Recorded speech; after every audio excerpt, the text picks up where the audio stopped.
Hey guys, Cole here doing another Let's tutorial of Gnomoria. And today I'm going over the tabs up at the top. And first we'll start with the kingdom. And here we have the overview. It's your name, the kingdom name, the world seed and difficulty, etc, etc. Population, workshop, how many workshops you have, farms, pastures, and your stock worth and construction worth. Now what this is going to be the difficulty of the waves that they send you. Now they send you a wave of enemies every season. We start off in the spring, we don't start off with a wave. Come summer, they will send a wave of goblins. And the strength of the goblins, like the amount and how well equipped they are, will be based on your kingdom worth. Now that's stock worth, how much materials you have in your stock, and construction worth. You're basically just your buildings, your construction. You can replace floors and walls with decorative floors and walls to increase the room level, which I'll go over later, why that's important. Here we have diplomacy. We have a merchant city state discovered. You always start with one merchant city state, and as your kingdom grows, you'll discover other kingdoms. You might discover a goblin kingdom, like I have in my other game. I have a goblin kingdom. You could discover a logging kingdom and a mining kingdom are the other ones. And what you can do with those, here let's click on the war kingdom, and we can see him, we're friendly with them, they're 3 days away, and what we can do is host an ambassador. And our ambassador will require their own personal quarters, but will open up trade between kingdoms. Now what that means is that basically you need to set a room aside for an ambassador specifically, and they will require a certain room worth. Now to increase a room worth, let's say this room right here. To increase that room worth, I would have to click on it and actually let's just go look at it. Let's click on it, let's go build terrain. No, let's terrain replace. So let's say we want to increase a room worth, we'll do replace floor. And we replace the floor with like decorative stone floor, chiseled stone floor, and all these have their own number of room worth to increase it by, like maybe 6 per block or something like that. And I can use my lapis stone, but I can replace the floors, and I can replace the walls with decorative, and so that'll increase its room worth. And so the merchant requires a certain room worth, or the ambassador, I'm sorry, requires a certain room worth in order to stay. He'll come over, even if you just have like a great hall, and he'll just hang out in the great hall. Eventually the game will prompt you saying you need to have a room for him and that it needs to be a certain worth, but you can't just host an ambassador. And now I would probably just make one vacant for it to count, and then once he arrives, he'll have his name and you can go and you can specifically set for that ambassador. But we'll cross that bridge when we get to it. Here's the workshops. You can see your workshops. You can click on them to see what they're doing, to set different jobs. It's just your farms, pastures, and rooms. And that's just help you micromanage if you start getting a big kingdom, etc. Now here's the stocks. Stocks are important. Here you have your food, drink, weapons, armor, furniture, storage containers. It has on the overview. Now I've got storage containers, but they're being used. So what I believe this means is available storage containers. Like if I had storage containers that weren't being used, that were just sitting over here at the workshop, or sitting in a stockpile that were being unused. And same with furniture. We made furniture before, but they went into construction on making workbenches, so they're considered part of a workbench. Now the armor, we start with 1 copper helmet and 1 copper chest piece and 1 copper hammer. So that's what that's counting in right there. Here's the stockpiles. You can go over all my different stockpiles that you made. Just the total different items that you have in your inventory. If you need something to look for something specific, you can see it here. And now tracked items is something important. This is very useful. You start off with food and drink, and I made this one for coal specifically. So it says over here on the left hand side. Here, let me just remove that one. So you have food and drink by default, and if you wanted to track something else specifically, like maybe I wanted to track metal ore, I could make a new one and just call it ore. and just click just any ores, it'll say what I have specifically. If I want something specific like copper tin, new copper, and just click copper, and it'll keep track of copper. And then I can do separately for tin, just whatever item you want to specifically keep track of. I suggest bandages, and I actually like to keep track of my different ores and metals and things like that. So tracked items is something that's extremely useful. Just pop over here on the left hand side. And now we're here to the population tab. Here's the overview of how many people have assigned skills. Basically, this is how many people that can do that job. I have 4 people that can mine, mason, stone carver. I have 9 people that can be a woodcutter. Population, deceased, how many people are idle. Now for the idle, I believe it sometimes counts sleeping as idle. I don't know, I'm not 100% sure on that. I can actually see, looks like more than one person is sleeping right here. And it only counts 1 as idle, so I guess just 1 person doesn't have a job. Or they're doing something else, I'm not really sure. But most of the time, what I think of it as is somebody that doesn't have something to do at the moment. And then injured, you can see, if they have a permanent injury, like their eye got gouged out, or if they're missing a limb, I believe that counts under injured. If they're bleeding, that also counts under injured, but if you have bandages, they'll go fix themselves and it'll get taken off there. Here's the default uniform. Now, if you, we'll go over this under military tab, that you can make your own uniforms. But this is more or less for if you have a lot of one armor that you want just every gnome to wear. Like if I had just an abundance of bronze armor and I wanted everyone to wear bronze armor, I can just set the default uniform to be like plate mail or something, and everyone will wear that armor. Here's the population cap.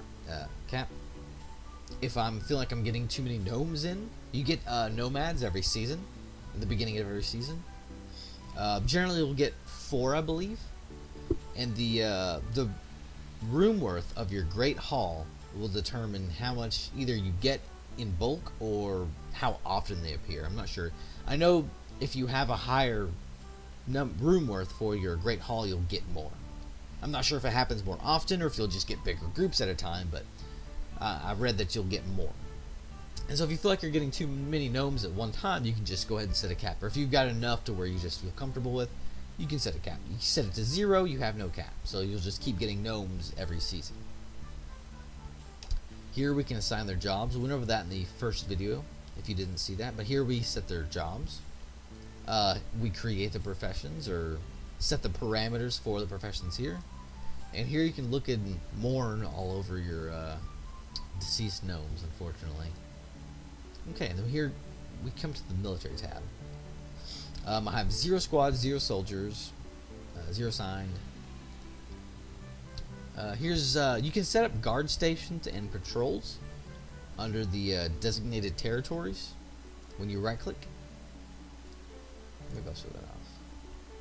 Designate area. I can do guard area, patrol area.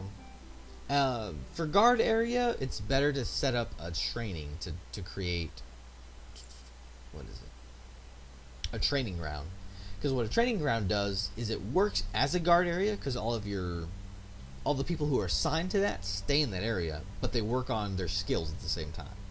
So guard area is kind of an actual useless, honestly, because it's so much better to get a training ground. But I mean, maybe for the aesthetics, you just want to have like 1 guard at each door, or 1 guard at each side at a door, or something like that. You can do that. Let's see. Go to enemies. You can see the enemies that are in the territory at the moment, which I have 0. Then you have squads, formations, positions, and uniforms. So let's start at uniforms.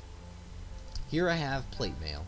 Now you start off with a 1 copper helm, breastplate, and hammer. So this is just any helm, breastplate, blah, blah, blah. This is all set to default. This is one that you get by default. But we're going to create a new one, and I saw this on another Let's Play. He named it, wow.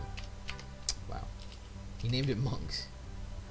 Let's see, Monk's Robe. Yeah, he named it Monk's Robe, and I actually kind of like that, because what we're going to do is we're going to have 1 person with the armor, and then everyone else will be naked. Here we go to positions. Now what is positions? We'll go to create a new position. We'll name this one guy with armor. Now here's the perks, you can read through them all. The ones that we're going to look at for now is taunt. Nearby enemies will have a chance to change target to you. Now the one guy with the armor, I'm going to put taunt on him, because I don't want my gnomes that are unarmored to be targeted. In uniform, he will have that default plate mail, so he'll grow and grab that copper plate mail. Pursue lost targets. Maintain distance, that's for ranged weapons, which is much later in the game. Retreat if bleeding. We want them to retreat and go bandage themselves if they're bleeding, otherwise they could just bleed to death. Retreat to equip uniform. He should just be able to wear it at all times. He doesn't have ammo yet. Assist squad leader. I'll just go ahead and put that on. Now the formation will be the one guy with a weapon. And the perk that the entire formation will, this formation will get. I'll put the best defense on this one. Increase melee weapon damage for each member with a melee weapon. I'll go ahead and put that on. And here you can have the leaders and others with specific. I think it was specific different. It's something else. Oh, I didn't hit new. Duh. Guy with a weapon. Best defense. Now you can set individually in the squad who has what position. Let me put the P by this. Okay, yeah. It's what position they have. So if you want people to be in the same squad but have different perks and uniforms, you can do that by setting it with this specifically. So let's make a new squad. New squad. It'll be the Inky Throwers. Yeah, it's fine. And the formation will have the one guy with a weapon. And so I can set this with all like this. So if I wanted multiple people with that same position and uniform, because uniform falls under position, I could have that. It takes a little bit of getting used to, but I mean, once you get it, it's good. You'll be fine. And now here I get to choose who will be in this, and I'll choose Ness because I believe they have the highest fighting skill. So I want them to have the hammer. I want them to have the armor. Okay, and then so we have the one person with the armor in this squad. And so let's go put everyone else in a different squad. We'll name the position monks. The perk they will get is Way of the Gnome. So everyone else is going to be unarmored and unweaponed because I haven't made any yet. So increase attack speed, attack damage, dodge chance, and dodge rate with no armor or weapon is equipped.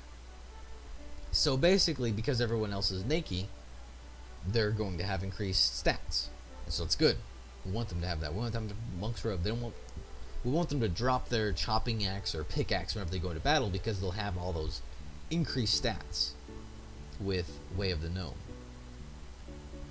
And so we need them to retreat if bleeding, definitely, and assist squad leader. So if the squad leader is getting attacked, then or attacking the squad leader's target, we want them to all jump on one person at one time. This right here is kind of a graphical glitch. It's been happening to me. I don't know if it's common or not, but it just, like, when you go to read the description, it just kind of hang around. But I mean, it's not that big of a deal. It doesn't bother me that much. And so the formation, we will do a new formation, and it will be the monks with a capital M. Monks formation. The perks for this one, there's nothing good for unarmored people. It's mostly for ranged and shielded. So we'll just do keep eyes open, which is increase vision range and each active position, blah blah blah blah. It's okay. We'll just have everybody as monks.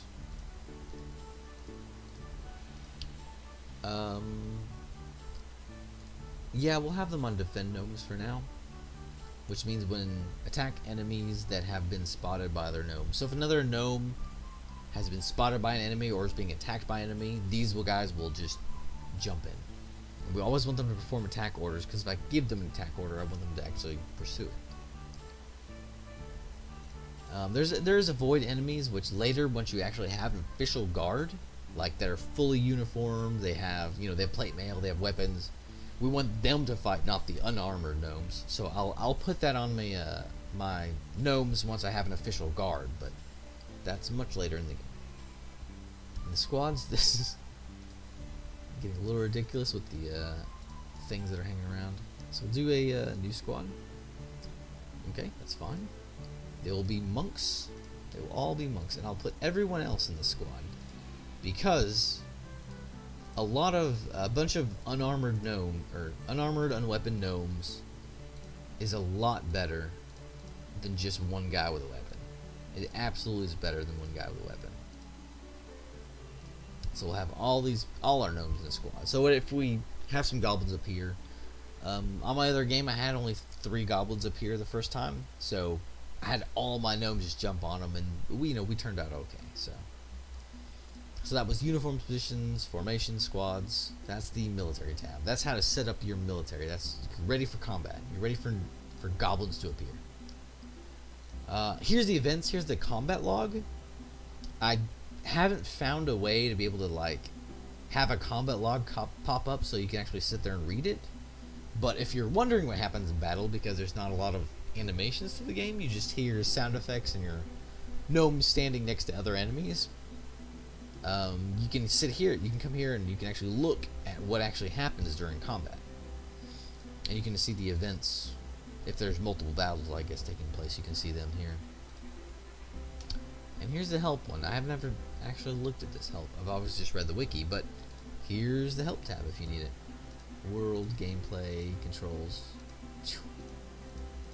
So if you don't feel like pulling up the wiki, or if you have something specific that might be in this help tab, you can come look. Maybe you have something about workbenches, I'm not sure, but so that's the tabs. We set up our military here. It's good to set up a military. I mean, it's pretty much necessary before summer comes, because they should send some goblins your way. Which, I mean, in the beginning, it's not going to be very much. The difficulty is just purely based on your stock worth and construction worth if you don't have the increased difficulty selected when you're creating a world. So I mean, if you're just a slow player, then it will just slowly send goblins your way. It'll just send small little units at a time. If you're a fast player, it'll send more and more just based on your stock and construction worth. So that's the tabs in a nutshell. I mean, that's as far as I've been played and understand them as. You can always just look up on the wiki for help. This game definitely does require it. There's a help tab here if you want to try to read about different game topics, but that's it for now. I'll go over some more here in the future, and I'll see you then.